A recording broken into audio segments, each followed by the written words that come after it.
Hi hello అండి అందరికీ నమస్కారం అండి ఫ్రెండ్స్ ఇప్పుడు అందిన వార్త ఇక పెన్షనర్లకు ప్రభుత్వం అదిరిపోయే శుభవార్త ఇక జూన్ 12 నుంచి ప్రారంభం అంటూ అప్డేట్ అయితే రావడం జరిగిందండి.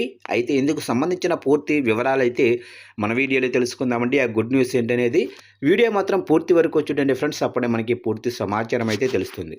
ఇక లేట్ చేయకుండా టాపిక్లోకి వెళ్ళిపోదాము. ఇక రాష్ట్రంలో ప్రజలు ఎదుర్కొంటున్న వివిధ సమస్యలను త్వరగతిన పరిష్కరించి వారికి మెరుగైన పాలన అందించడమే ధ్యేయంగా ప్రస్తుత కూటమి ప్రభుత్వం పనిచేస్తుందని రాష్ట్ర మంత్రి కింజరపు అచ్చెన్నాయుడు స్పష్టం చేశారు.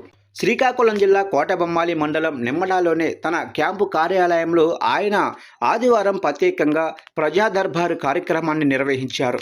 ఈ సందర్భంగా నియోజకవర్గంతో పాటు జిల్లా నలుమూలల నుంచి పెద్ద సంఖ్యలో వచ్చిన ప్రజల నుంచి ఆయన స్వయంగా అర్జీలను స్వీకరించి వారి సమస్యలను అడిగి తెలుసుకున్నారు.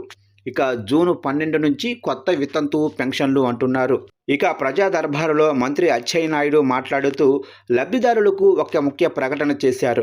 రాష్ట్రంలో కూటమి ప్రభుత్వం ఏర్పడి విజయవంతంగా 2 ఏళ్లు పూర్తి చేసుకుంటున్న సందర్భాన్ని పురస్కరించుకొని అర్హులైన వితంతువులకు జూన్ 12వ తేదీ నుంచి కొత్త పెన్షన్లు మంజూరు చేస్తున్నట్లు వెల్లడించారు.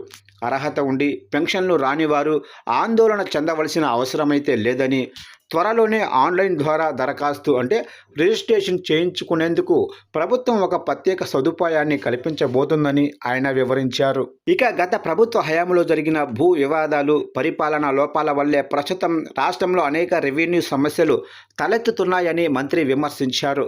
భూ రికార్డుల గందరగోళం కారణంగా సామాన్య ప్రజలు తీవ్ర ఇబ్బందులు పడుతున్నారని ఆవేదన వ్యక్తం చేశారు.